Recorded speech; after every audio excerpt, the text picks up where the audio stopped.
so much has happened. I lost my hammer, like yesterday, so that's still pretty fresh. Discovery. Where I met you. Where are we? You have no idea. I've missed this. No, I won, easily. Asgard is dead. And it'll be... I need to stop her here and now to prevent Ragnarok. Like the old days. This will be such fun.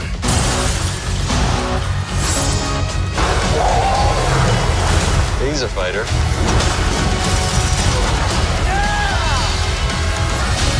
I'm the goddess of death. Of again. They're fools. Yeah, same. Hulk like fire, Thor like water.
What happens when Thor loses his hammer and ends up fighting the Hulk in a deadly arena? Talk with Hela threatening to destroy Asgard. Thor must discover a power he never knew he had. Watch SONU HUB for the full Thor Ragnarok review, hidden facts and epic moments you may have missed. Thor Ragnarok is a 2017 American superhero movie based on the Marvel Comics character Thor. It was made by Marvel Studios and released by Walt Disney Studios Motion Pictures. The movie is the third film in the Thor series following Thor 2011 and Thor The Dark World 2013. It is also the 17th movie in the Marvel Cinematic Universe or MCU. The movie was directed by Taika Waititi with the screenplay written by Eric Pearson along with Craig Kyle and Christopher Yost. The main cast includes Chris Hemsworth as Thor, Tom Hiddleston as Loki, Cate Blanchett as Hela, Idris Elba as Heimdall, Jeff Goldblum as the Grandmaster, Carl Urban as Scourge, Mark Ruffalo as Bruce Banner and Hulk, and Anthony Hopkins as Odin. In the movie, Thor finds himself trapped on a strange alien planet called Sakaar. He has to figure out a way to escape before it's too late. But things get even crazier when he discovers that his home Asgard is in serious danger. His powerful sister Hela has returned and she's determined to take control of Asgard. Thor must team up with some unexpected allies and find a way to stop her before she brings destruction to his home and starts the terrifying event known as Ragnarok. The idea for a third Thor movie was confirmed in January 2014. At that point, Craig Kyle and Christopher Yost started working on the screenplay. Later that year, it was announced that Chris Hemsworth and Tom Hiddleston would return as Thor and Loki. The title Thor Ragnarok was officially revealed in October 2014. About a year later, Taika Waititi came on board as the director. The previous Thor movie, Thor The Dark World, had been directed by Alan Taylor, but he decided not to come back for the third movie. One of the biggest additions to the movie was Mark Ruffalo, who returned as Bruce Banner and the Hulk from earlier MCU movies. His role allowed the movie to bring in ideas from the popular Planet Hulk comic storyline from 2006. The movie used some of those comic ideas and mixed them into Thor's story in a totally different way. The rest of the main cast was confirmed by May 2016, including Cate Blanchett as the powerful villain Hela. Eric Pearson's involvement with the screenplay was also revealed when filming started in July 2016. Filming mainly took place in Brisbane and Sydney, Australia. The production also used Village Roadshow Studios in Oxenford, Queensland exclusively for parts of the movie. The main filming process continued through 2016 and officially wrapped up in October of that year. Thor Ragnarok had its premiere at the El Capitan Theatre in Hollywood, Los Angeles on October 10, 2017. The movie was then released in the United States on November 3, 2017 as part of Phase 3 of the Marvel Cinematic Universe. The movie received a ton of praise from both critics and audiences. People especially liked the performances, Taika Waititi's direction, the action scenes, visual effects, music, and comedy. A lot of critics even called it the best movie in the Thor franchise. The movie brought a much more colorful, funny, and energetic style to Thor's story compared with the earlier films. At the box office, Thor Ragnarok made around $855 million worldwide. It became the highest grossing movie in the Thor series at that time and was also one of the biggest movies of 2017. Ranking as the 9th highest grossing film of that year, the story of Thor continued several years later with Thor: Love and Thunder, which was released in July 2022. That movie brought Chris Hemsworth back as Thor and continued his journey after the events of Thor Ragnarok, 2 years after the Battle of Sokovia. Thor, Chris Hemsworth, has been traveling around the universe trying to find the Infinity Stones, but he hasn't had much luck. Eventually, he gets captured and imprisoned by the powerful fire demon Surtur Clancy Brown in Muspelheim. Surtur tells Thor that his father Odin, Anthony Hopkins, is no longer in Asgard. Instead, Odin has been exiled to Earth. Surtur also warns Thor that Asgard is heading toward destruction through a legendary event called Ragnarok. Surtur explains that Ragnarok will happen once he joins his crown with the eternal flame, which is kept inside Odin's vault on Asgard. According to Surtur, he cannot truly die until his destiny is completed. Thor doesn't want to take any chances, so he fights Surtur, defeats him, and takes his crown. Thor believes that by defeating Surtur, he has stopped Ragnarok from happening. Thor then needs Heimdall to use the Bifrost to get him out of Muspelheim quickly. However, Heimdall is nowhere to be found. While Heimdall is away, an Asgardian warrior named Scourge is guarding the Bifrost. Scourge eventually hears Thor's call and uses the Bifrost to bring him back to Asgard. When Thor arrives home, he discovers that something is seriously wrong. His brother Loki, Tom Hiddleston, is pretending to be Odin and ruling Asgard in his place. Heimdall has also disappeared. Thor forces Loki to help him find their father. Loki reveals that he had left Odin at an old-age care home in New York. When they reach the care home, they discover that the building has been demolished and Odin is nowhere around.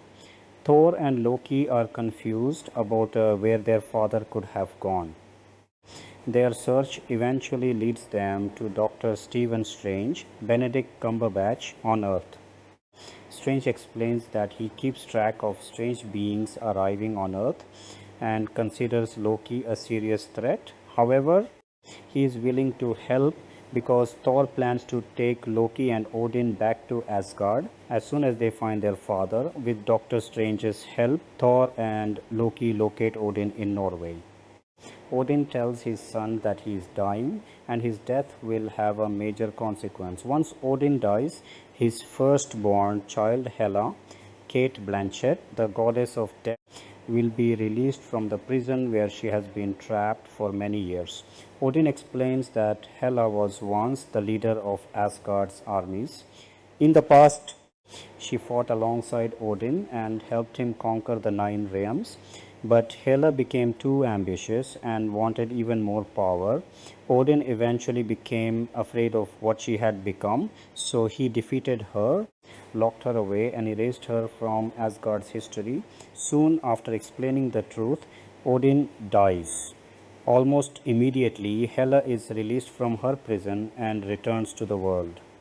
Thor and Loki try to escape through the Bifrost, but Hela follows them. Before they can get to safety, Hela destroys Thor's legendary hammer, Mjolnir, with her bare hands. She then attacks Thor and Loki and knocks them out of the Bifrost, sending them flying into space. Hela arrives in Asgard and quickly takes control. She destroys Asgard's army and kills the warriors 3. She then uses dark magic to bring back ancient warriors who once fought alongside her. She even resurrects her massive wolf Fenris. Hela also chooses Scourge Karl Urban to become her personal executioner. Hela plans to use the Bifrost to expand Asgard's empire and conquer more worlds. But Heimdall Idris Elba secretly takes the sword that controls the Bifrost and disappears. He escapes with the people of Asgard and hides them inside a cave in the countryside, keeping them safe from Hela's forces. Meanwhile, Thor crash lands on a strange garbage-filled planet called Sakaar. The planet is surrounded by wormholes, making it a crazy and unpredictable place. Before Thor can figure out what's going on, he is captured by a bounty hunter known as Scrapper 142, Tessa Thompson. Thor is taken to the palace of the Grandmaster Jeff Goldblum, the powerful ruler of Sakaar. The Grandmaster loves watching people fight and turns Thor into a gladiator. Thor soon discovers that Loki is already on the planet and has managed to get on the Grandmaster's good side. Without his hammer, Thor realizes that he is at a major disadvantage. He asks Loki for help, but Loki refuses to rescue him. The Grandmaster then tells Thor that he can earn his freedom if he defeats the mysterious champion in the Grandmaster's contest of champions. Thor is taken to a holding area where the gladiators are kept. There he meets Korg and Meek. Korg tells Thor that Scrapper 142 is actually an Asgardian. Thor soon realizes that Scrapper 142 is one of the legendary Valkyries. The Valkyries were a powerful group of female Asgardian warriors who once protected Asgard. They were sent to fight Hela long ago, but Hela destroyed almost all of them. Thor reminds 142 that the Valkyries were sworn to protect Asgard and its throne. However, 142 clearly doesn't want anything to do with Asgard anymore.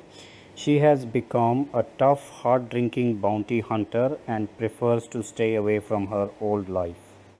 Thor is eventually forced into the Grandmaster's contest of champions. When the gates open, he discovers who his opponent is, his old friend and fellow Avenger, the Hulk, Mark Ruffalo. Thor is shocked and excited to see Hulk.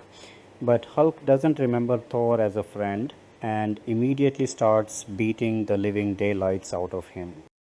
Thor fights back and begins to realize that he can summon powerful lightning without needing Mjolnir. Thor nearly defeats Hulk, but the Grandmaster doesn't want his champion to lose. He secretly activates a device attached to Thor's neck, shocking him and knocking him unconscious. Hulk wins the fight, and Thor remains trapped on Sakaar, still being held against his will. Thor tries to convince Hulk and 142 that they need to help him return to Asgard and stop Hela. At first, neither of them wants to get involved. Thor later learns from Hulk that Hulk originally arrived on Sakaar in a Quinjet. Thor then manages to contact Heimdall again. Heimdall uses his powers to show Thor what is happening back on Asgard. Thor sees that Hela has taken over Asgard and is destroying everything in her path. Heimdall warns him that if Hela manages to leave Asgard, she could destroy the 9 realms and eventually threaten the entire universe.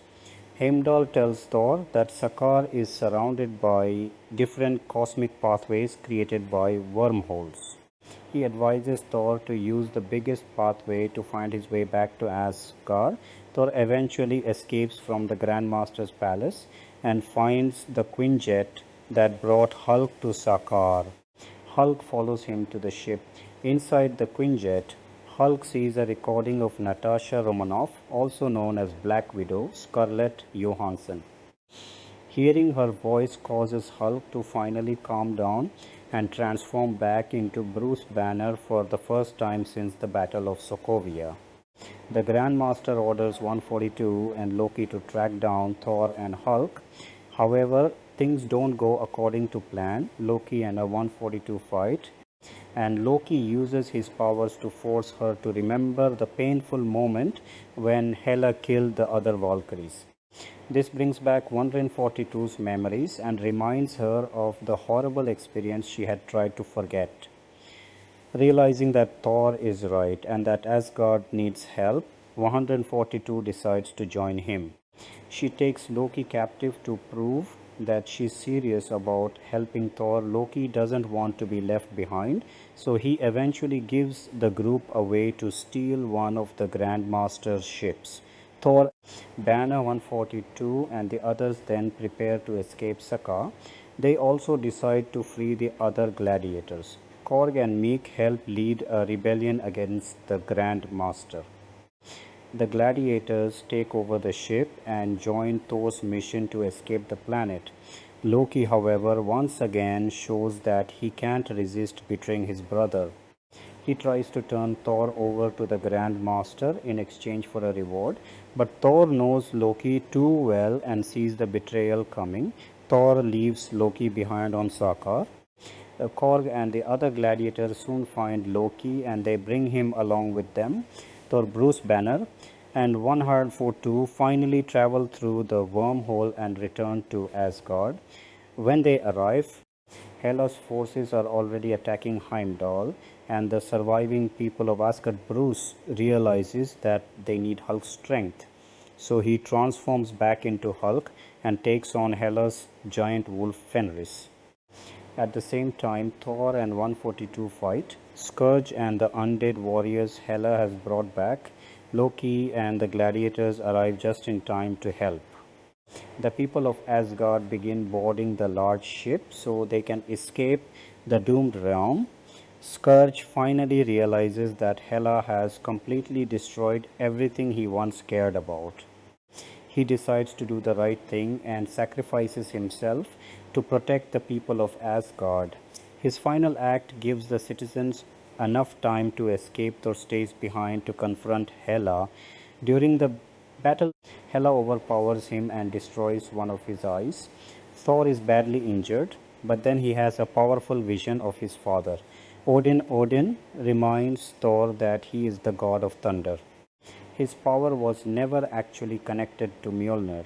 The hammer was only a tool that helped Thor understand and control his abilities. Thor finally realizes that his true power comes from within him. Thor understands that he can't defeat Hela by simply fighting her. Instead, he remembers the prophecy of Ragnarok and realizes that only Ragnarok can truly stop Hela. While Hela is distracted, Loki finds Surtur's crown and takes it to the eternal flame inside Odin's vault. He places the crown into the flame, bringing Surtur back to life. Surtur becomes enormous and incredibly powerful. He attacks Asgard and begins destroying the entire realm. Hela tries to fight him, but Surtur's power is too much. Asgard is destroyed and Hela appears to be killed in the destruction. Thor, Loki, Hulk, Valkyrie, Korg, and the remaining people of Asgard escape aboard the Grandmaster's ship. Thor looks at the surviving Asgardians and realizes that even though Asgard itself is gone, its people are still alive. Thor accepts his responsibility as their new king and decides that their new home will be Earth. During the mid-credits scene, Thor and the surviving Asgardians are traveling through space when a huge mysterious spacecraft appears in front of them. The ship blocks their path, leaving their future uncertain. Then, in the post-credits scene, the Grandmaster is shown on Sakaar. He comes face to face with some of his former subjects who are still rebelling against him. The Grandmaster tries to convince them that the situation is actually a tie, but it's clear that his time as the ruler of Sakaar is basically over. Casting Chris Hemsworth's portrayal of Thor in the 2017 film marked a significant evolution for the character he had embodied since 2011. By the time production on the third solo outing began, Hemsworth had expressed a desire to push the God of Thunder into new territory, citing a sense of boredom with the more stoic Shakespearean iteration seen in earlier entries. Casting directors and Marvel executives leaned into this willingness, allowing the actor to collaborate closely with director Taika Waititi on a version of Thor who loses his long hair, his hammer, and eventually an eye, transforming into a more vulnerable comedic figure. Hemsworth's physical preparation remained rigorous, involving the familiar regimen of heavy weightlifting and caloric surplus that had defined previous films, yet the emphasis shifted toward comedic timing and improvisational flexibility. Waititi encouraged Hemsworth to lean into physical comedy and deadpan delivery, resulting in sequences where Thor banters with the Hulk or struggles with his diminished status on Sakaar. The actors established chemistry with Tom Hiddleston as Loki provided a foundational sibling dynamic that the new tonal direction amplified through sharper banter and shared history. Hemsworth's Australian roots and prior work in both action and lighter fare positioned him uniquely to anchor the film's blend of spectacle and humor, ensuring that even as the character was stripped of traditional symbols of power, the performance retained charisma and emotional core. Tom Hiddleston's return as Loki represented continuity with the earlier films while allowing room for character growth under Waititi's guidance. Hiddleston had first been considered for Thor during the original casting process years earlier, only to be redirected toward the trickster god, a decision that proved foundational for the franchise. In this installment, Loki's arc involved ruling Asgard in Odin's absence and confronting the consequences of his deceptions when Hela arrives. Hiddleston prepared by revisiting the character's comic roots and exploring how prolonged power might inflate Loki's narcissism while leaving him emotionally vulnerable to Thor's indifference.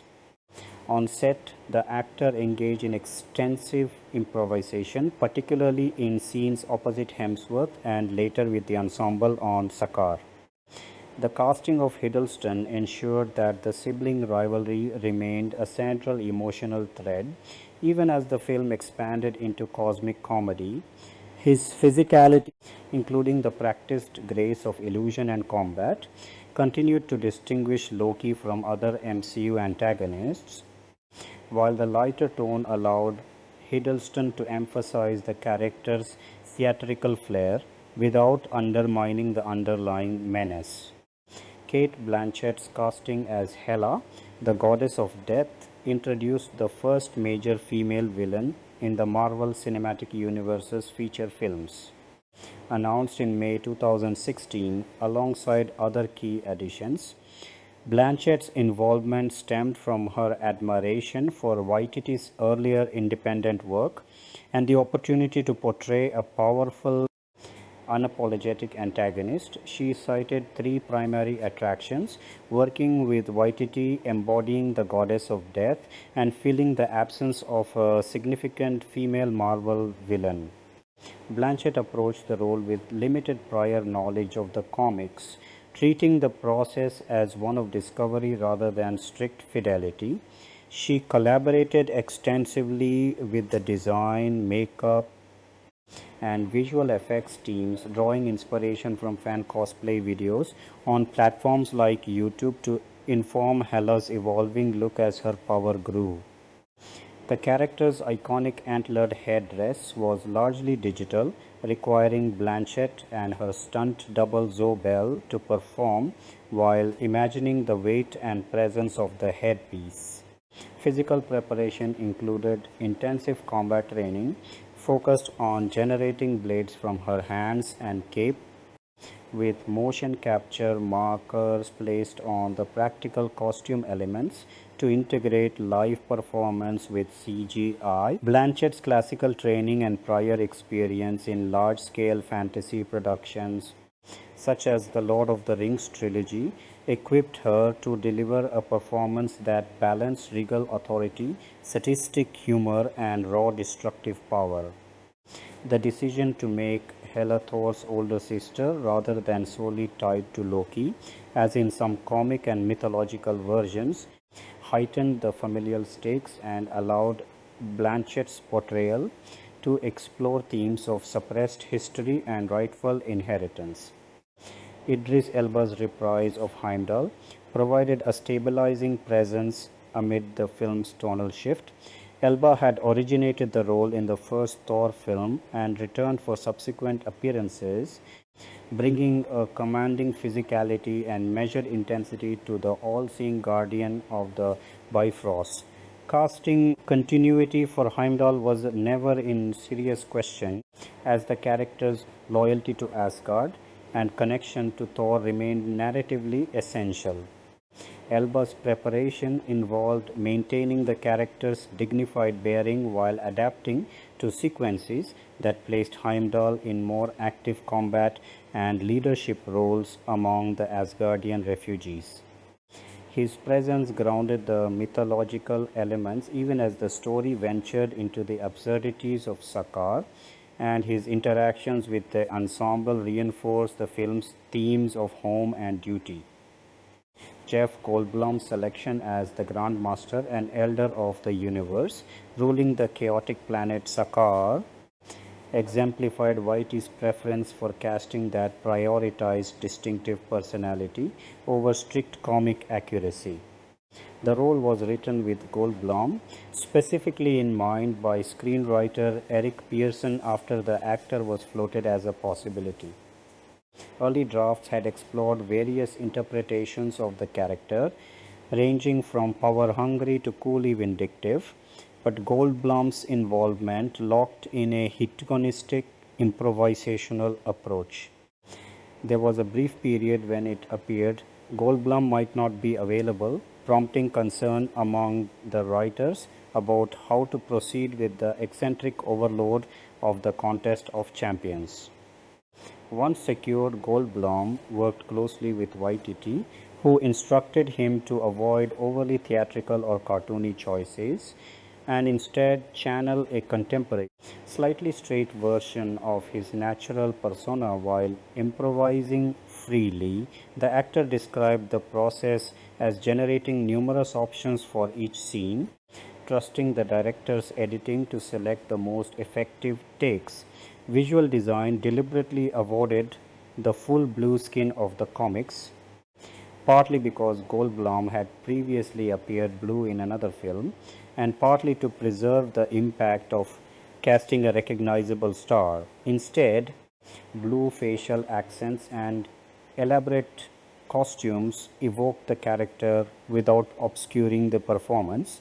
Goldblum's established screen presence, marked by idiosyncratic delivery and physical mannerisms, made the Grand Master a memorable foil, elevating the Sakaar sequences into a showcase of chaotic humor. Tessa Thompson's casting as Valkyrie, also known as Scrapper 142, represented a deliberate move toward greater diversity and a reinterpretation of the comic character traditionally depicted as a blonde white Asgardian warrior. Waititi and the casting team cast a wide net, testing numerous actresses, and selected Thompson as the strongest fit for the role's combination of combat prowess, sarcasm, and emotional depth. The director openly stated, that source material served as loose inspiration and that physical comic accuracy was secondary to finding the best performer and expanding representation within a traditionally Nordic inspired world.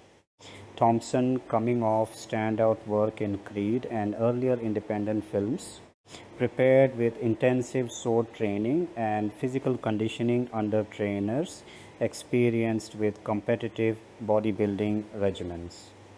She approached Valkyrie as a traumatized survivor of Hela's earlier massacre of the Valkyroyer, living in self-imposed exile on Sakar and numbing herself with alcohol while capturing gladiators for the Grandmaster. Thompson advocated for acknowledging the character's bisexuality, drawn from certain comic runs, contributing to a portrayal that felt contemporary and fully realized. Her chemistry with Hemsworth and later the broader ensemble transformed Valkyrie into a key member of the Revengers, providing both action capability and grounded emotional stakes. The casting choice drew some initial pushback from fans attached to the comic design, yet Waititi maintained that story and performance would ultimately override such concerns, a prediction borne out by the character's reception. Carl Urban's portrayal of Scourge, the executioner brought a layered supporting antagonist into the ensemble.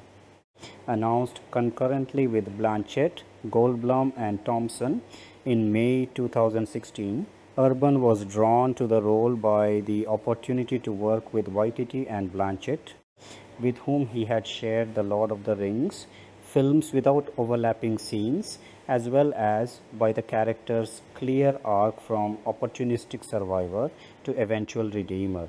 Scourge begins as a low-level Asgardian who steps into Heimdall's role at the Bifrost and quickly allies with Hela to avoid death, becoming her executioner. Urban shaved his head for the part and trained physically to inhabit the armored warrior, even though much of the body was concealed by costume. He researched comic appearances of the character and focused on the internal conflict of a man making pragmatic but morally compromising choices. On set, Urban balanced menace with unexpected humor, particularly in scenes involving his named M16 rifles, Des and Troy, acquired from Midgard. The performance allowed Scourge to function as both comic relief and a figure of genuine pathos, culminating in a sacrificial act that completed the arc. Mark Ruffalo's return as Bruce Banner and the Hulk expanded the film's scope beyond Asgardian mythology into broader MCU continuity.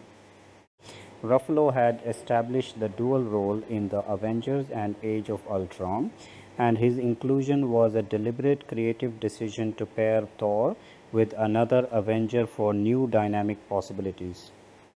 The Hulk's extended presence on Sakaar as the Grandmaster's champion allowed for both physical comedy in the arena battles and quieter character work when Banner re-emerges. Ruffalo's preparation involved the established motion capture process for the Hulk while also exploring Banner's disorientation after years trapped in the other personality. Scenes between Banner and Thor emphasized mutual respect and banter, with Waititi fostering an improvisational environment that played to Ruffalo's strengths in both dramatic and comedic registers. The casting reinforced the film's position within the larger interconnected universe while giving the Hulk a substantial standalone arc. Anthony Hopkins' reprisal of Odin provided critical emotional grounding and narrative exposition. Hopkins had originated the role with a mixture of regal authority and paternal complexity, and his limited but pivotal appearance in this film centered on Odin's final days and the revelation of Hela's existence.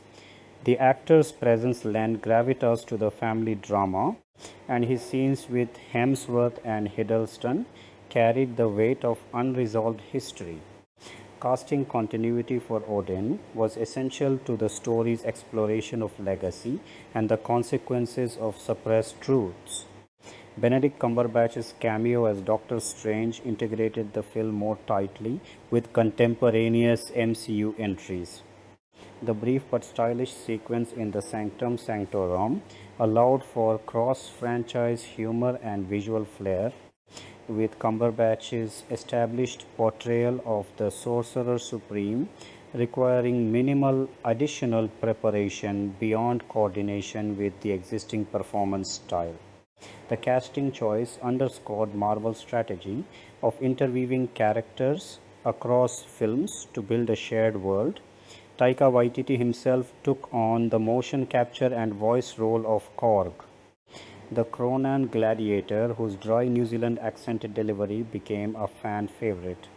Waititi's dual position as director and performer allowed seamless integration of the character into the improvisational fabric of the Sakar sequences. Korg's gentle revolutionary spirit and literal-minded commentary provided consistent comic relief, and Waititi's casting of himself reflected a hands-on approach to the film's humor. Supporting roles further enriched the ensemble. Rachel House portrayed Topaz, the Grandmaster's loyal and formidable enforcer, bringing physical intensity and dry wit to the Sakar court. Clancy Brown provided the voice of Surtur, the fire demon whose destiny intertwines with Ragnarok, delivering a resonant and threatening performance that matched the character's mythic scale. The Warriors 3, Tadanobu Asano as Hogan, Ray Stevenson as Volstagg, and Zachary Levi as Fondrel returned in limited capacity, their casting continuity honoring earlier films while allowing the story to focus on new dynamics. Cameo appearances added layers of meta humor. Matt Damon, Sam Neill, and Luke Hemsworth appeared as actors performing in a play about Loki's supposed heroic deeds, while Stan Lee made his customary appearance as a barber. These choices reflected Waititi's penchant for playful casting and intertextual jokes. The overall casting process, overseen by Sarah Finn and coordinated with Marvel Studios leadership including Kevin Feige, prioritized actors capable of handling both large-scale action and Waititi's improvisational, comedic style. Announcements in May 2016 highlighted the influx of new talent alongside returning players, with Feige emphasizing the raw talent each edition brought. The production filmed primarily in Australia, allowing for a collaborative on-set atmosphere where improvisation flourished, particularly among Goldblum, Waititi, House, and the core leads. Diversity considerations influenced choices, such as Thompson's, while fidelity to comics was treated flexibly in favor of performance and tonal coherence. Physical transformations ranged from Hemsworth's continued conditioning and urban shaved head to Blanchett's evolving makeup and Goldblum's stylized appearance. Stunt coordination involved specialists such as Zoe Bell doubling for Blanchett, ensuring that the high-energy combat sequences matched the performances. The ensemble's collective strength lay in the balance between established MCU figures and fresh interpretations. Returning actors adapted to the new comedic register without losing character integrity, while newcomers injected energy and unpredictability. Chemistry tests and early rehearsals focused on group dynamics, particularly the Thor Loki Hela family unit and the sucker contingent of Thor Banner Valkyrie and Korg. Waititi's background in independent comedy informed a casting philosophy that valued distinctive voices and willingness to play, resulting in a film where even secondary characters left lasting impressions. Preparation extended beyond physical training to include research into Norse mythology. Specific comic runs, such as Walt Simonson's work featuring Scourge, and collaborative design sessions that allowed actors input into their characters' visual and behavioral evolution. secondary and background casting filled out the worlds of Asgard and Sakar, with a mix of credited and uncredited performers portraying refugees, gladiators, citizens, and nobles. Australian and international talent contributed to the authentic texture of both the Golden Realm and the Junkyard Planet. Voice work for characters such as Surtur and additional elements required careful matching to the visual scale. The cumulative effect of these casting decisions was an ensemble capable of supporting a tonal pivot that revitalized the Thor franchise, blending mythic stakes with irreverent humor through carefully selected performers who could navigate both registers, production development, and pre-production. The road to Thor Ragnarok began years before Taika Waititi ever set foot on an Australian soundstage. While promoting Thor: The Dark World in October 2013, Chris Hemsworth said he'd happily keep playing the character as long as audiences wanted more, noting he was already contracted for another Thor installment plus 2 additional Avengers films. Around the same time, Marvel Studios president Kevin Feige indicated that whatever came next for the God of Thunder would build directly on plot threads left open at the close of The Dark World. By January 2014, Marvel had made it official. Writers Craig Kyle and Christopher Yost, the team who had shaped much of the Thor mythology for the previous film, were assigned to draft the screenplay for a third installment, with Feige again producing. Work on outlining the story was underway by that July.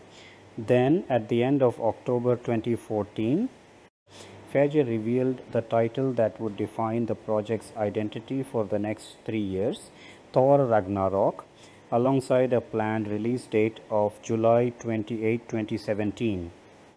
Hemsworth and Tom Hiddleston were confirmed to reprise their roles as Thor and Loki. Hemsworth's salary for the film was reported at $15 million. Feige stressed that the movie would carry real weight within Phase 3 of the Marvel Cinematic Universe, and he also clarified something that had been a point of curiosity among fans. In the context of the film, Ragnarok was being used to mean the end of all things. He cautioned, however, that people shouldn't assume they could guess the entire plot just from the title. The release date shifted in February 2015 when Marvel pushed the film back to November 3, 2017.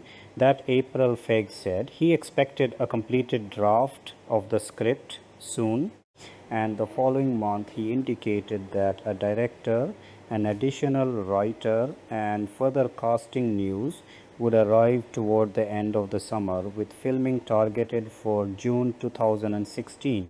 One piece of the puzzle fell away around this time. Alan Taylor, who had directed The Dark World, confirmed he would not return for the third film. Taylor later explained that his prior experience with Marvel had been personally difficult. He'd been given considerable creative freedom during shooting, only to see the film reshaped substantially in post-production, an experience he said he had no wish to repeat or to see anyone else go through. Also that summer, at San Diego Comic-Con 2015, Jamie Alexander suggested she would return as Sif in a significant capacity. The search for a new director eventually centered on Taika Waititi, a New Zealand filmmaker known at that point mostly for smaller, distinctly personal comedies. By October 2015, he had entered negotiations for the job.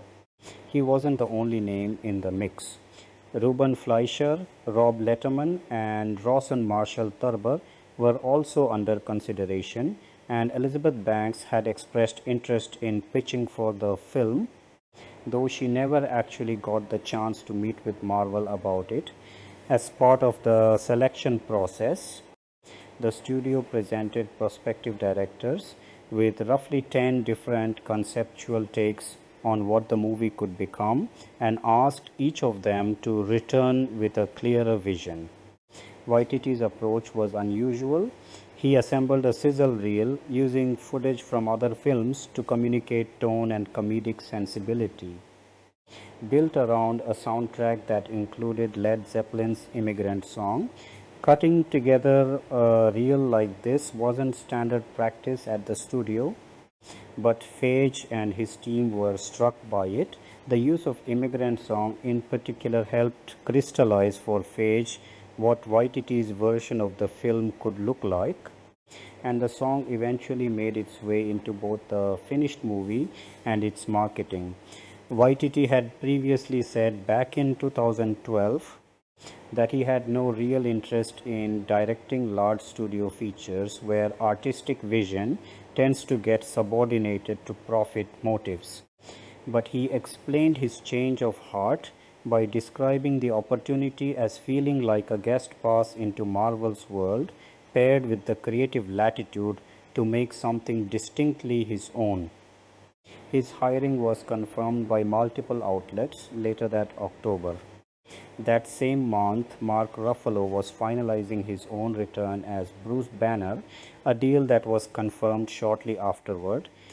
This was a significant piece of plotting because Hulk had last been glimpsed at the close of Avengers: Age of Ultron flying off in a Quinjet, a sequence that had originally been slated to show him passing near Saturn. That detail was changed to keep his location on Earth ambiguous and to head off speculation that Marvel was already developing an adaptation of the 2006 Planet Hulk comic arc, something the studio said it had no active plans for at that stage. According to executive producer Brad Vanderbaum, though, the notion of folding Hulk into the Thor franchise had actually taken shape early in the development process when the creative team looked at Planet Hulk and recognized how neatly the idea of a gladiatorial planet could dovetail with a Thor story.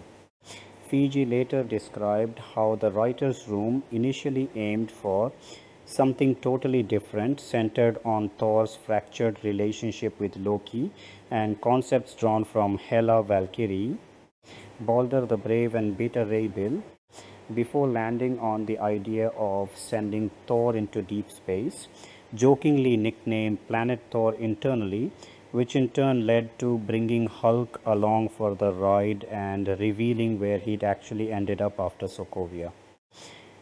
Also in October 2015, Australia's Minister for Foreign Affairs, Julie Bishop, announced that the production would shoot in the country, based entirely within the state of Queensland, including at Village Roadshow Studios in Oxenford on the Gold Coast. Queensland's then Premier Anastasia Palaszczuk projected that the production would inject upward of $100 million into the local economy and provide work for roughly 750 Queenslanders. Hemsworth himself had lobbied Marvel to base the shoot in his native Australia. Toward the close of November, Stellan Skarsgård, who had played Erik Selvig in the earlier Thor films, mentioned that his contract allowed for his return if Marvel wanted him, though at the time he wasn't sure whether they did. He later confirmed he would not be appearing in Ragnarok. In December, Stephanie Folsom joined the writing team to work on the script, and Cate Blanchett moved into final negotiations to take on the role of Hela. January 2016 brought the film into pre-production proper. Ruffalo, discussing the project, described it as having the flavor of a road movie and mentioned that additional filming would happen in Sydney. Waititi said he was contributing to the script in a limited capacity at that stage, largely injecting humor, while screenwriter Eric Pearson came aboard to handle a more thorough rewrite. Pearson later reflected that stepping into the project was daunting because so many pieces were already locked into place. Blanchett was already attached as Hela, and Pearson was tasked with weaving in Hulk, Valkyrie, and Scourge as existing elements he had to accommodate. He was told not to feel bound by continuity from the earlier films, and Waititi asked him to prioritize fun and make sure Thor came across as the coolest character in the movie. Blanchett's casting was formally confirmed the following month. Around this time, Jamie Alexander said she was no longer certain she'd be able to appear due to scheduling conflicts with her TV series Blind Spot. She later suggested this might not be the case after all, but ultimately the conflict proved insurmountable and she did not appear in the finished film. Sif does show up in one form, however depicted by Charlotte Nickdaw in an in-universe stage play referencing the events of the Dark World. April 2016 saw Tessa Thompson cast as Valkyrie, alongside confirmation that Natalie Portman would not be returning as Jane Foster. Marvel never directed its writers to include any Earth-based supporting characters from the earlier films, and Feige noted that story-wise, Foster and Thor had broken up in the time between films. May brought a wave of casting news. Blanchett and Thompson's roles were officially confirmed. Jeff Goldblum was announced as the Grand Master, Carl Urban was cast as Scourge, and Idris Elba and Anthony Hopkins were confirmed to return as Heimdall and Odin.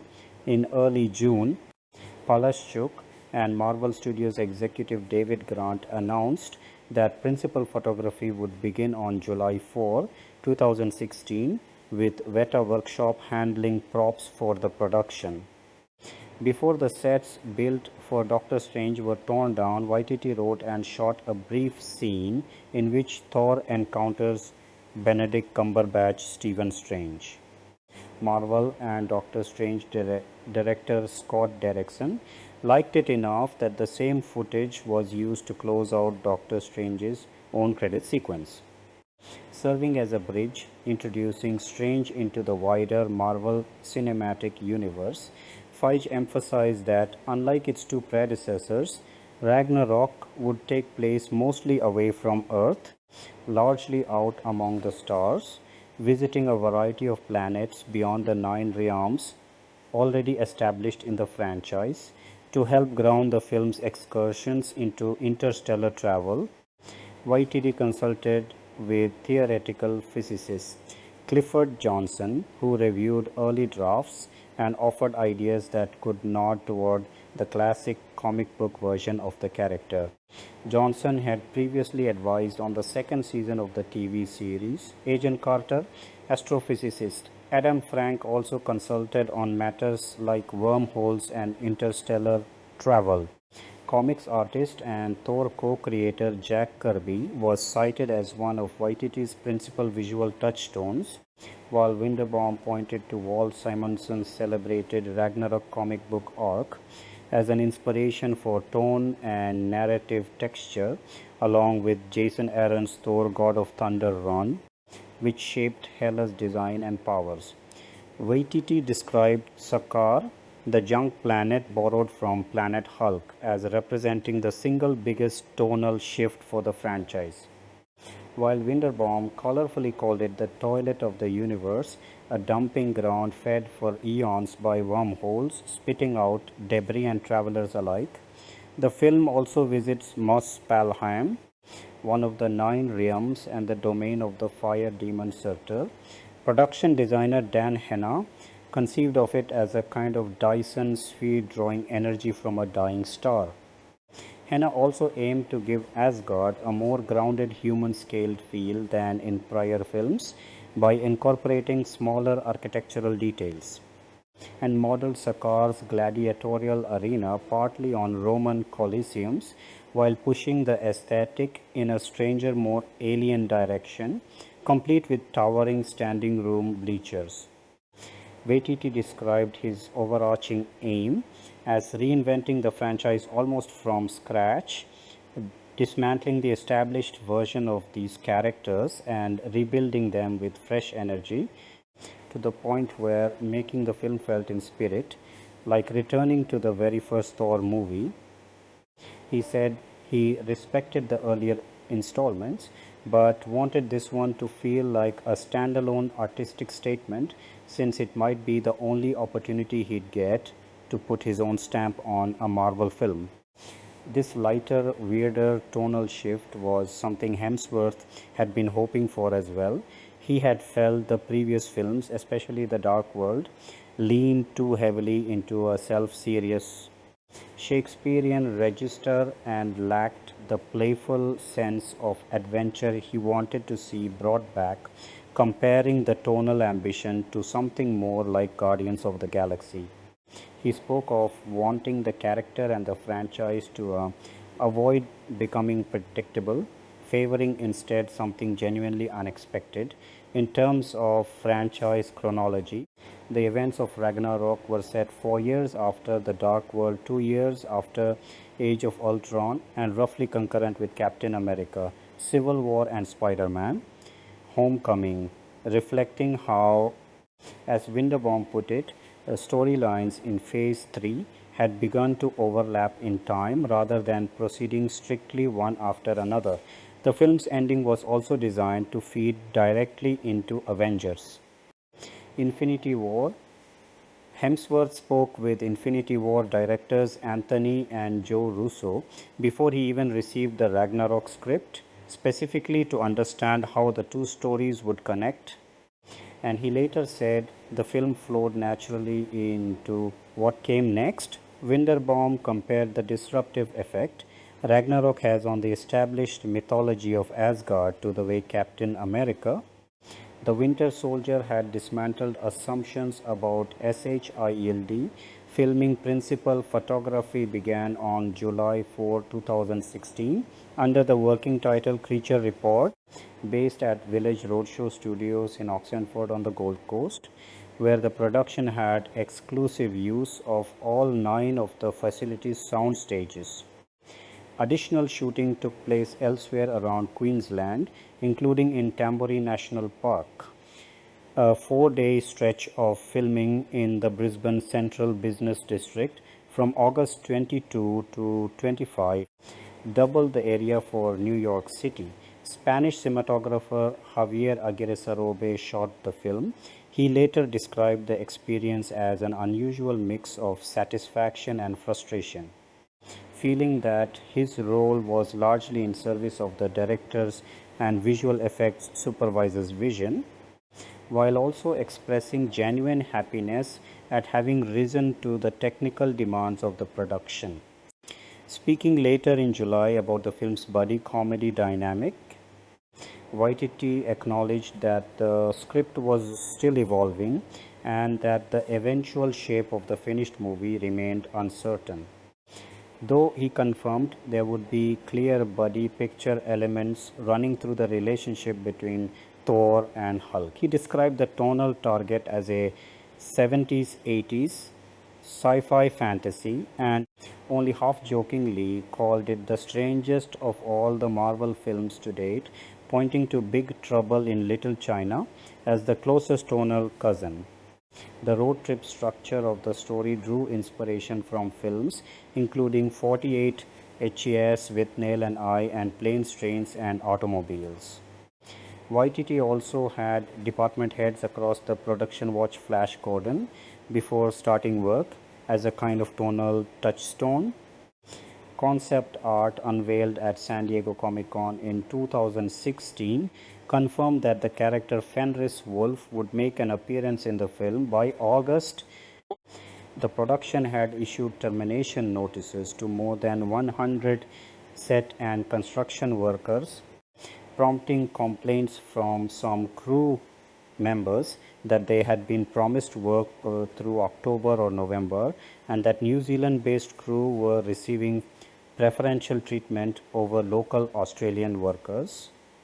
Premier Palaschuk responded that the construction work had simply concluded on schedule and that further job opportunities would open up as the cast arrived to begin principal photography. Sets built for the production included Sakar, encompassing the Grandmaster's Palace and the surrounding junkyard, as well as a version of Asgard consistent with the aesthetic of the earlier films.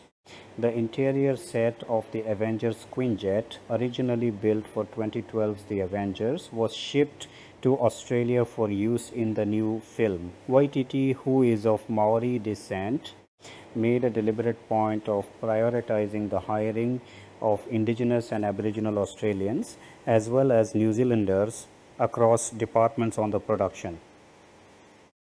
He framed this as part of a broader responsibility that comes with bringing outside money and jobs into a country, an obligation, in his view, to extend opportunity to those with historically less access to it, and said that having those crew members involved gave the set a sense of family that helped him feel calm and grounded. The hiring initiative connected to a program run by Screen Australia's Indigenous Department aimed at giving Aboriginal and Torres Strait Islander workers a foothold in the film industry. Mid-September 2016 brought further reveals. Concept art shown during a set visit indicated that the Midgard serpent would appear and that the film would address what had become of Sif and the Warriors 3, allies of Thor from the previous two films. Later that month, Sam Neill, who had worked with Waititi previously on Hunt for the Wilder People, confirmed he had a role in the movie. Shortly after, Waititi teased the presence of Korg, whom he would voice and perform via motion capture, and Meek, a non-speaking insect-like character with cybernetic limbs not played by a credited actor. In mid-October, Waititi mentioned that new camera technology had been employed for at least one shot in the film and revealed he had hoped to work in an appearance by John C. Riley's Nova Corps character Roman Day from Guardians of the Galaxy, though no workable way to include him was found. Principal photography wrapped on October 28, 2016.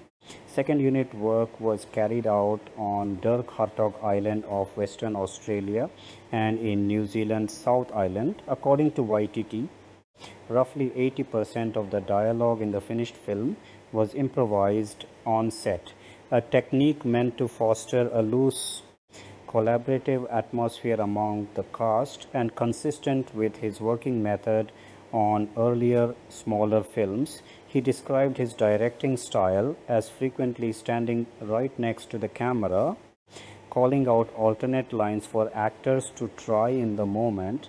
Door writing credits shifted more than once as the project neared release. In January 2017, it was reported that Pearson alone would receive final screenplay credit, with story credit going to Kyle Yost and Folsom. Those credits were revised again the following September, ultimately crediting Pearson as screenwriter and giving story credit to Kyle and Yost. Folsom publicly objected to Marvel promoting the film using credits that, in her view, the Writers Guild of America had not yet finalized. She later said Marvel had granted her a story credit, but that the WGA denied it under a rule capping story credit at two named parties, with a writing duo counted as a single entity, meaning Pearson and the Kyle Yost team received the credit instead. Folsom indicated she intended to appeal and said Marvel had been supportive of her throughout the process. By the end of that month, the credits were adjusted once more, ultimately crediting Pearson, Kyle, and Yost together as screenwriters. In February 2017, Rachel House confirmed she had a small role in the film, having worked with Waititi on previous projects. Additional filming took place in Atlanta over 3 weeks in July 2017, which included shooting the film's post-credits material. One of these scenes introduces the spacecraft Sanctuary I, later revealed to belong to Thanos in Avengers Infinity War, while another appearing at the very end of the credits focuses on the Grand Master. Goldblum and Waititi improvised several different takes on that latter scene, including one unused version in which Goldblum performed an improvised Sakarian national anthem. The Atlanta reshoots also completed a sequence depicting an in-universe stage play dramatizing the events of The Dark World, featuring Neil as the actor playing Odin and Hemsworth's real-life brother Luke as the actor playing Thor. YTT explained the sequence's premise as a piece of characterization for Loki, reasoning that if Loki were secretly ruling Asgard, he'd likely commission a flattering play about himself and compel the population to attend, casting a celebrity to portray him. For the actor playing the Loki role in the play, the production wanted someone talented and funny, and Hemsworth suggested his personal friend Matt Damon, who happened to be in New York at the time and flew to Atlanta on short notice to shoot the cameo. Reshoots also relocated a key emotional sequence, Thor and Loki's reunion with Odin, and Hela's subsequent destruction of Mjolnir from its original setting in a New York City alley to the Norwegian coastline. YTT felt the city setting distracted from the emotional stakes of the scene, and that Norway offered a more fitting, authentic backdrop for a moment centered on Odin's legacy as king of Asgard. It also gave the audience and the characters a brief chance to slow down in a film that otherwise moves at a rapid clip. Post-production, by the time reshoots wrapped, the film had been trimmed dramatically from YTT's original assembly, which reportedly ran around 2 hours and 40 minutes down to roughly 90 minutes, with some runtime restored by the newly shot material. Following the film's panel at San Diego Comic-Con in 2017, the filmmakers opted to reinstate a substantial amount of the humor that had been cut, landing on a final runtime of 2 hours and 10 minutes. Joel Negron and Zine Baker edited the picture. Vetty later described the process of choosing which jokes to keep as genuinely difficult, since a gag's effectiveness could shift depending on its placement in the film, requiring extensive testing of both individual jokes and larger sequences. Post-production also addressed a minor continuity wrinkle from the original 2011 Thor. The film clarifies that the Infinity Gauntlet glimpsed in that earlier movie was a fake. Fiji explained that the prop had originally been included in Thor as an Easter egg, at a point when the studio was already working out how the Avengers would tie Phase 1 together.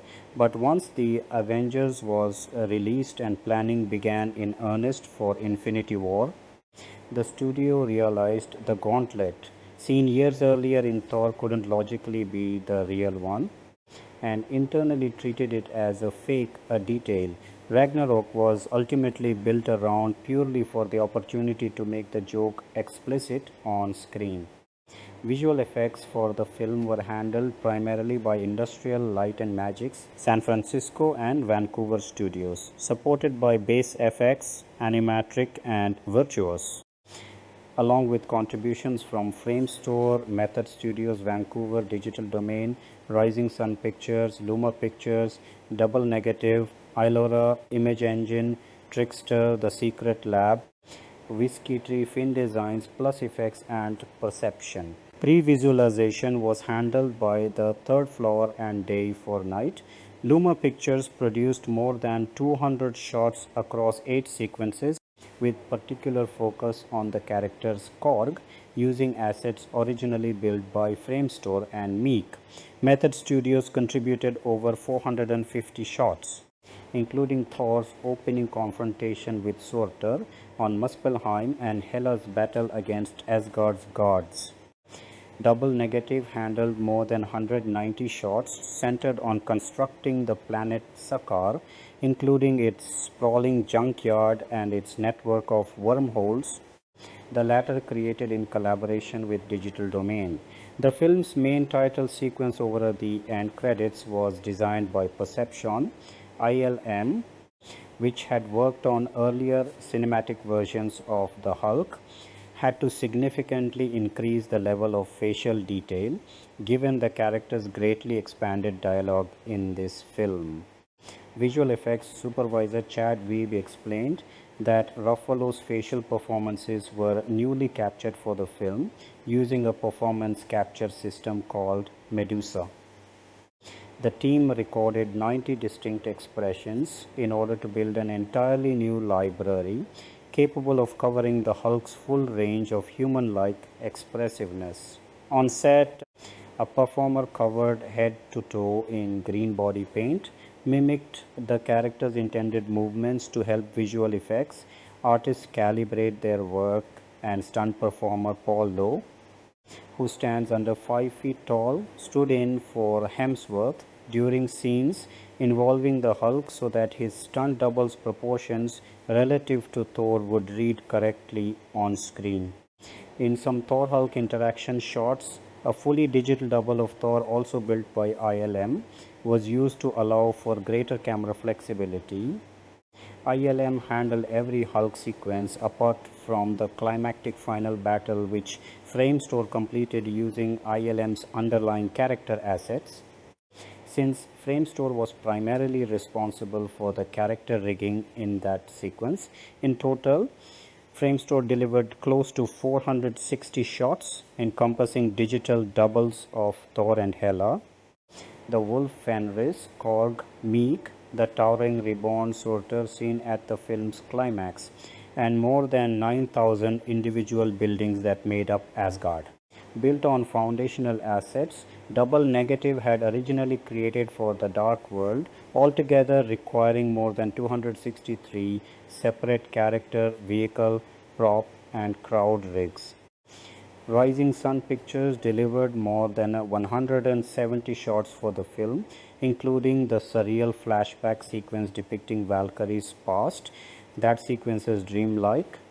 Ethereal quality was achieved through a combination of motion capture, computer-generated imagery, an extremely high 900 frames per second capture rate, and a specially built 360-degree lighting rig incorporating 200 strobe lights to produce rippling, shifting patterns of light and shadow across the scene. Rising Sun also contributed to several of Hela's visual effects, including the transformation sequence, revealing her horns, and her initial introduction in the New York set version of the Odin sequence. After the reshoots relocated that scene to Norway, Image Engine took over completion of the new version, since Rising Sun's attention had shifted to the palace battle sequence by that point. Music by August 2016. Composer Mark Mothersbaugh, the former Devo frontman turned prolific film and television composer, had been brought on to score the film. His largely synthesizer-driven score drew clear influence from the electronic work of French composer Jean-Michel Jarre. Waititi remarked that had Freddie Mercury still been alive, he would have wanted to approach Queen about contributing to the soundtrack, feeling the band's sensibility, bold, colorful, and larger than life, matched the cosmic, adventurous spirit he was going for with the film beyond Mothersbaugh's original score. The finished film makes prominent use of Led Zeppelin's Immigrant Song, the same track that had defined Waititi's early pitch reel, as well as Pure Imagination from 1971's Willy Wonka and the Chocolate Factory. The score also weaves in musical callbacks to the wider franchise, incorporating Patrick Doyle's themes from the original Thor, Brian Tyler's themes from both The Dark World and Age of Ultron, and even Joe Harnell's The Lonely Man theme, originally composed for the 1977-1982 television series The Incredible Hulk. Hollywood Records released the soundtrack digitally on October 20, 2017, followed by a physical release on November 10, 2017 Teen Fall Essay. Marketing for the film began building well before its release. At San Diego Comic-Con in 2016, A physical model of Hulk's gladiator armor was unveiled alongside concept art and rough animatics, and a mockumentary-style short titled Team Thor premiered, directed by Waititi. The short depicted what Thor and Bruce Banner were up to during the events of Captain America: Civil War, and introduced Daley Pearson as Thor's Australian flatmate, Daryl Jacobson. It was released online that August and bundled with the digital release of Civil War the following month. A follow-up, Team Thor Part 2, arrived with the home media release of Doctor Strange in February 2017, again featuring Pearson footage, and concept art for the film were also shown at CinemaCon 2017.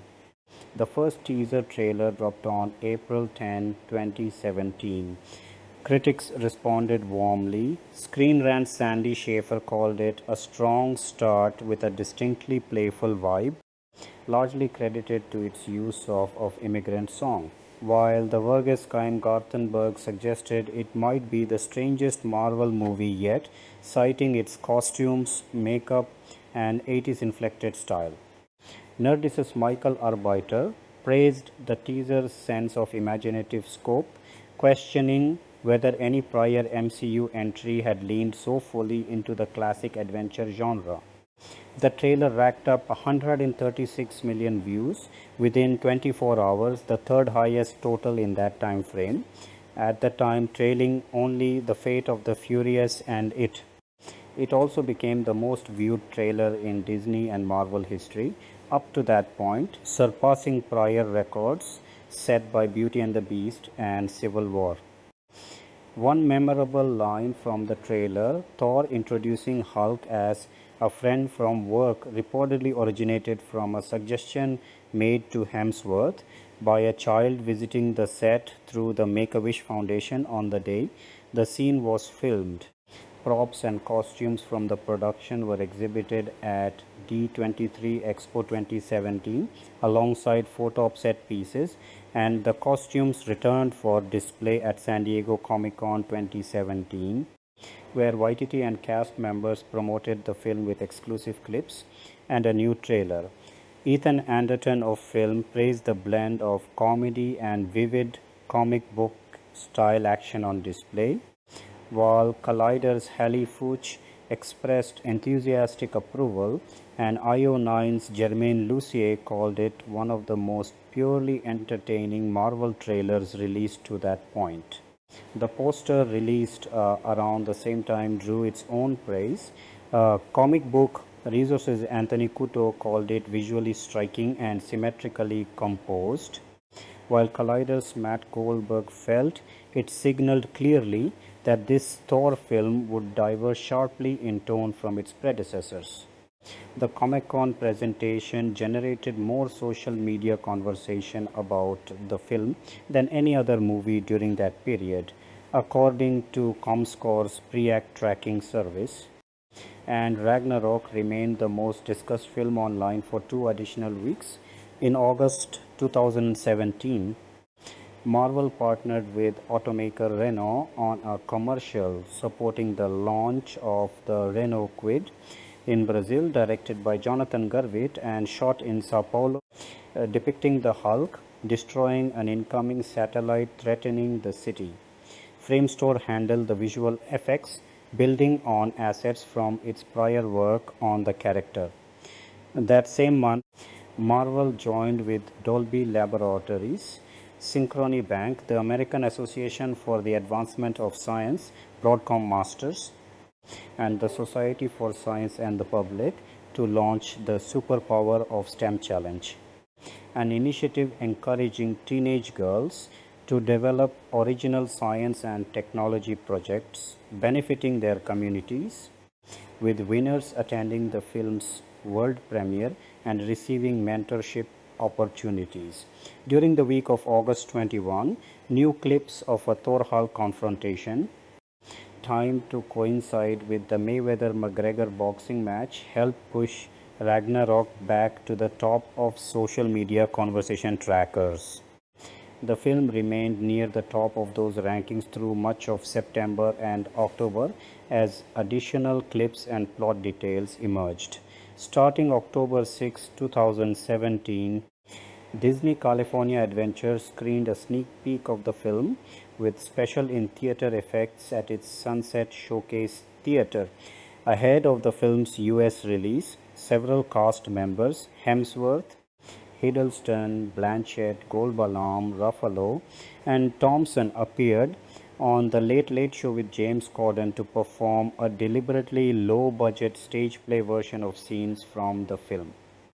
Complete with cardboard props, additional promotional tie-ins involved Red Robin United Healthcare and Screen Vision Media theatrical Thor Ragnarok held its world premiere at the El Capitan Theatre in Hollywood on October 10, 2017, followed by an Australian premiere on the Gold Coast on October 13. It opened in the United Kingdom on October 24 with wider international rollout beginning October 25 and an Australian theatrical release on October 26. The film reached US and Canadian theatres on November 3, 2017, playing in 4,080 locations, of which more than 3,400 screened it in 3D, 381 in IMAX or IMAX 3D formats, and 204 in D-Box motion seat theatres. Its IMAX footprint of 1,187 theatres worldwide set a record for a November opening.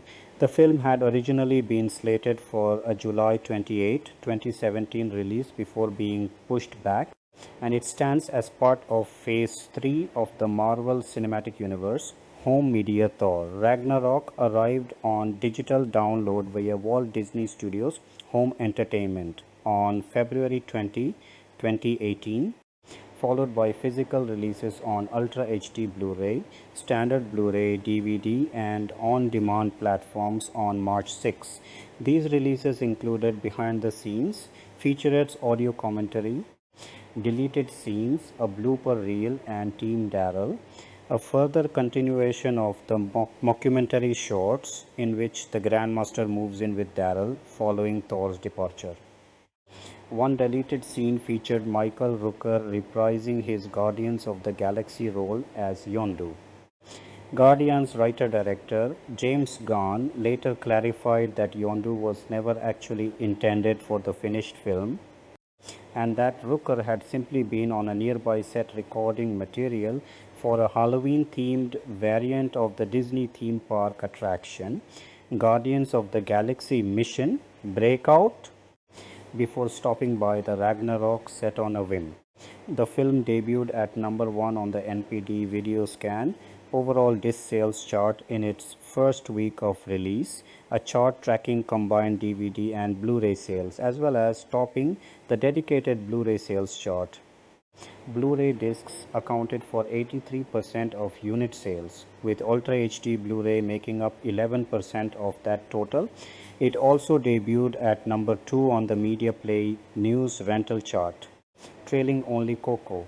In its second week on home media, the film slipped to number 2 on the NPD Video Scan chart behind Justice League, while climbing to the top spot on the Media Play News rental chart. An IMAX enhanced version of the film became available on Disney Plus starting November 12, 2021. Reception box office Thor Ragnarok grossed $316 million in the United States and Canada and an additional $539 million elsewhere, for a worldwide total of $855 million. A Fandango survey conducted in September 2017 had identified it as the most anticipated film of the fall season. On its November 3 opening weekend, the film earned $25. 4 million from IMAX screens alone, overtaking Doctor Strange's prior record for the biggest November weekend in that format. By the end of its third weekend in release, the film's worldwide total of $650.1 million had already surpassed the entire theatrical runs of both Thor 449.3 million and The Dark World 644.6 million, and it ultimately finished as the ninth highest grossing film of 2017 worldwide. Deadline Hollywood calculated the film's net profit at $174.2 million once production, marketing, and talent costs were factored in, placing it eighth on the outlet's list of 2017's most valuable blockbusters when box office and home media revenue were combined. Domestically, the film opened to $46.8 million on its first day, including $14.5 million from Thursday preview screenings en route to a full opening weekend of $122. 7 million, enough to top the box office that weekend, marked the sixth best November opening on record and stand as the largest opening of any Thor film to date. IMAX screens contributed $12.2 million of that total, the second best IMAX opening of 2017 and the format's third best November, showing Sunday earnings of $32. 1 million, ranked as the second best November Sunday ever, behind only 2013's The Hunger Games, Catching Fire. Prior tracking had projected an opening in the $125 million range. The film held on to the top spot in its second weekend with a cumulative total of $211.6 million, already exceeding the full domestic runs of both Thor Dogge $181 million and The Dark World $206.4 million. It slipped to third place in its third weekend and to fourth in both its fourth and fifth weekends, crossing its projected domestic total of $280 million during that fifth weekend, with a cumulative gross of $291.4 million. The film fell to fifth place in its sixth weekend and seventh in its seventh weekend, the final frame in which it appeared in the domestic top 10.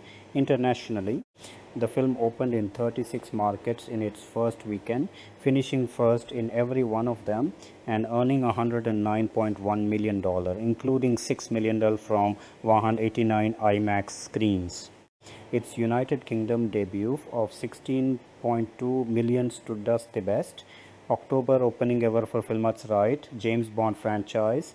Several territories posted their best ever October openings, including South Korea 7 million, Australia 8.4 million, Brazil 8.1 million, Indonesia 5.55 million, 5.4 million, the Philippines 3.8 million, Malaysia 3.5 million, along with New Zealand, Vietnam, Argentina, Colombia, Chile, Bosnia, Bulgaria, Croatia and South Africa, while France's 7.7 million opening ranked it second best. Brazil's Tibutelso market, the best opening for an MCU film in that market, and New Zealand's opening was the country's biggest day in its second international weekend.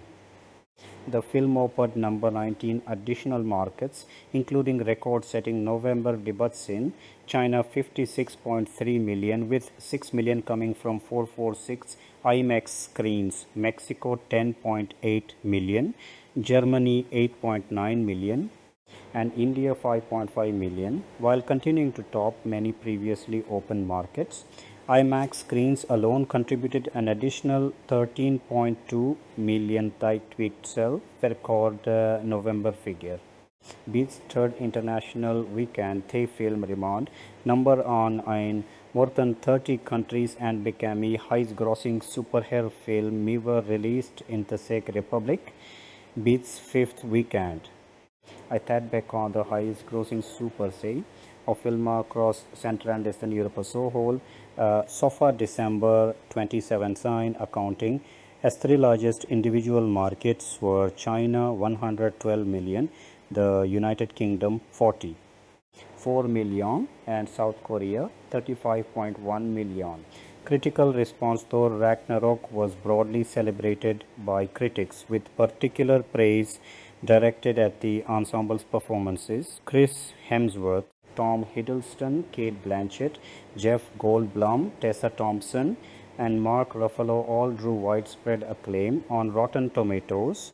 The film held an approval rating of 93% based on 439 reviews, with an average score of 7.6 out of 10. The site's critical consensus described it as an exciting, funny, and thoroughly enjoyable, colorful cosmic adventure that raised the bar for its own franchise and for the Marvel Cinematic Universe more broadly. Metacritic assigned the film a weighted average score of 74 out of 100 based on 51 critics, indicating generally favorable reviews. Audiences surveyed by CinemaScore gave the film an average grade of A, the best rating of any film in the Thor series, while exit poll service Post-Track recorded a 90% overall positive score and an 85% definite recommend rate. Sherry Linden, writing for The Hollywood Reporter, praised Waititi's handling of what she called a Clash of Worlds CGI spectacle, singling out the lighter tone he brought to the material and noting that even the film's central antagonist came across as gleefully entertaining thanks to committed performances from Blanchett and Goldblum. The Rap's Alonso Dural felt both the film's comedic banter and its action sequences were executed at a high level, suggesting audiences drawn to superhero movies for either spectacle or humor would come away satisfied. Rolling Stone's Peter Travers awarded the film 3 out of 4 stars, calling it the most enjoyable entry in the Marvel catalog and favorably comparing its tonal shift to Guardians of the Galaxy. Mick LaSalle of the San Francisco Chronicle praised the ensemble's performances and felt the film's confidence in both its characters and its own inventiveness helped it stay fresh rather than repetitive. Richard Roper of the Chicago Sun-Times likewise praised the ensemble as excellent and described Waititi's direction as delightfully self-aware, while also complimenting the soundtracks used during the climactic battle, particularly the deployment of Immigrant Song.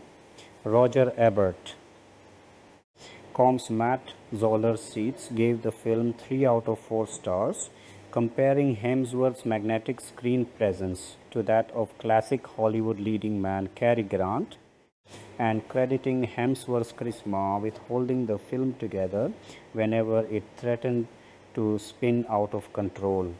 The Los Angeles Times' Justin Chang praised Blanchett's take on Hela, likening the performance to other iconic screen villains, and noted the film's tonal kinship with Flash Gordon, the original Star Wars, and Willy Wonka and the Chocolate Factory. The Daily Telegraph's Robbie Collin awarded the film 4 out of 5 stars, calling it one of Marvel's finest efforts and praising Mark Mothersbaugh's score as electrifying. The Chicago Tribune's Michael Phillips praised the pairing of Hiddleston and Thompson, drew a comparison between Waititi's directorial sensibility and the parodic style of Edgar Wright, and described the film as unusually lively, while also acknowledging a degree of Marvel fatigue setting in among some audiences by that point in the franchise's run. Not every review was glowing. Variety's Peter DeBruge called the film preposterous overall, though he singled out Goldblum's performance for praise. Time magazine's Stephanie Zacharek took a more critical stance, arguing that the film's barrage of spaceships and thunderous action sequences felt more numbing than exhilarating, and that Thor himself seemed to get somewhat lost amid the chaos despite being the ostensible lead. She also felt the visual effects tipped into overkill, describing much of the spectacle as verging on a kind of effects-induced stupor. The New York Times' Manola Dargis described the plot as an unremarkable tangle of fights, scheming, and convenient plot turns, though she did credit Waititi with drawing out a more relaxed, visibly happier performance from Hemsworth than he had given in the earlier Thor films. Beyond the immediate critical response, some commentators identified a layer of social and cultural commentary running beneath the film's comedic surface, particularly around themes of colonialism and indigenous identity, a reading connected in part to Waititi's own Maori background. Observers pointed to Asgard's violent, whitewashed history as exposed by Hela, Valkyrie's habit of drowning her buried ethnic and warrior identity in alcohol, and the Grand Master's practice of euphemistically rebranding his slaves as prisoners with jobs as evidence of this subtext running through an otherwise broadly comedic blockbuster. Thor Ragnarok also picked up a range of industry recognition in the following awards season, including nominations from the Critics' Choice Awards, Best Action Movie, with Hemsworth nominated for Best Actor in a Comedy and a nomination for Best Visual Effects, the Empire Awards, Best Film, Best Sci-Fi Fantasy, Best Director for Waititi, Best Female Newcomer for Thompson, and nominations across production design, visual effects, costume design and makeup and hairstyling, the Saturn Awards, Best Comic to Motion Picture Release, and a Supporting Actress nomination for Thompson, and the Hugo Awards, where it was nominated for Best Dramatic Presentation. Long form, Idris Elba won Outstanding Supporting Actor in a Motion Picture at the NAACP Image Awards, while Thompson received a nomination in the corresponding Supporting Actress category. At the Teen Choice Awards, Hemsworth won Choice Sci-Fi Movie Actor, with additional nominations spread across the film: Ruffalo, Thompson, Blanchett, and Hiddleston. The film's visual effects teams also picked up recognition from the Visual Effects Society Awards and the Hollywood Professional Association, among other bodies.